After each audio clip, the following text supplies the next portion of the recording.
Hello minasan, konnichiwa. Ngayong araw nga ay magluluto nga ako ng mabu tofu. Ito na yata yung pinakamabilis lang na lutuin. Ito nga pala ay nabibili lang ito sa supermarket or sa mga convenience store. Maraming klase nga pala tong mabu tofu. Level 1 naman to level 5 naman yung anghang niya. At kung hindi ka nga marunong magluto ay meron naman instruction sa likod. Kung nahihirapan ka naman basahin ay pwede mo nga itong picturean sa cellphone mo. At pwede mo siyang i-translate ng English. Ito nga at umpisahan ko na nga magluto. Optional nga lang pala to mga mi. Naglagay nga lang pala ako dito ng 2 pirasong bawang at kalahating sibuyas na maliliit lang din ang hiwa. Dapat nga ay maliliit lang ang hiwa para kasing liit lang ng pork giniling. At naghiwa na nga rin pala ako ng naganigi. Nitong tofu nga pala yung ginagamit ko. I-dip ko nga lang muna siya sa tissue para hindi siya matubig. At ganitong hiwa nga lang pala yung ginagawa ko sa tofu. Kay square din na maliliit lang. Okay na lahat at ihahanda ko na nga at para makapagluto na. Dito nga ay naglagay nga lang ako dito ng konting olive oil. Sinunod ko na nga igisa yung bawang at sibuyas lang muna. Eto nga, timekos-mekos na natin. At kapag nag-golden brown na nga ito, ay pwede na natin ilagay yung pork giniling. Mga mi, sa totoo lang talaga, ay mabilis lang naman talaga lutuin yung mabu tofu. Optional lang talaga sa inyo, mga mi, kung ganito lang yung gagawin ninyo. Yung sauce kasi na binili ko, ay timplado na talaga siya. Hindi mo na nga kailangan maglagay ng bawang at sibuyas. At dahil gusto ko nga mas masarap, ay naglalagay nga ako ng bawang at sibuyas. Naglagay nga lang din ako dito ng black pepper. At naglagay na nga rin pala ako dito ng cinnamon organic. At halu-haluin nga lang natin ito hanggang sa maluto. Medyo nagsabaw nga ito siguro sa taba ng baboy. At kapag wala na siya sabaw ay pwede na natin itong ilagay.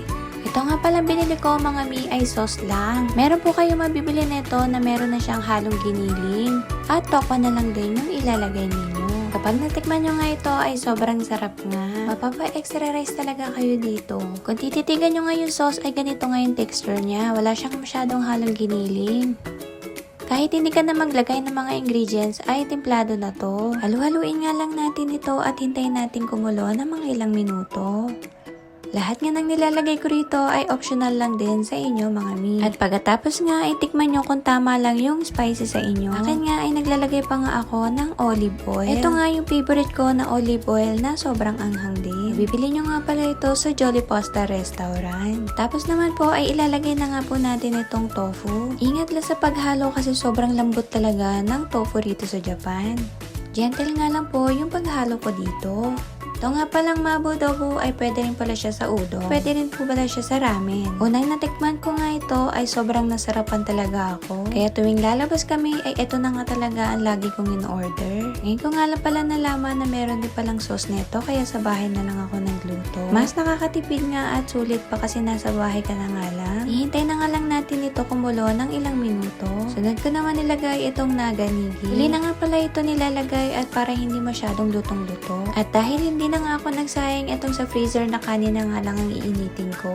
Eto na nga at luto na nga yung mabu tofu natin. Sa mga mami dyan dito sa Japan na nahihirapan magluto, ay marami nga tayong magbibili rin sa supermarket ng mga sauce. At nagluto nga rin pala ako dito ng isang itlog. Tayo talaga mga Pinoy kahit mainit ang panahon ay nagkakape pa rin tayo. Sanayan ko na nga rito na magtanghalian at merong kape.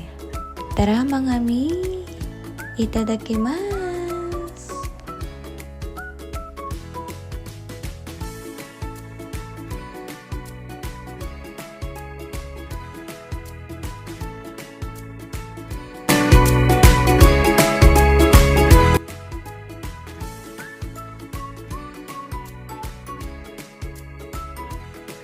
Thank you mga mi, sana nakatulong. Thank you for watching. Janice, sayonara.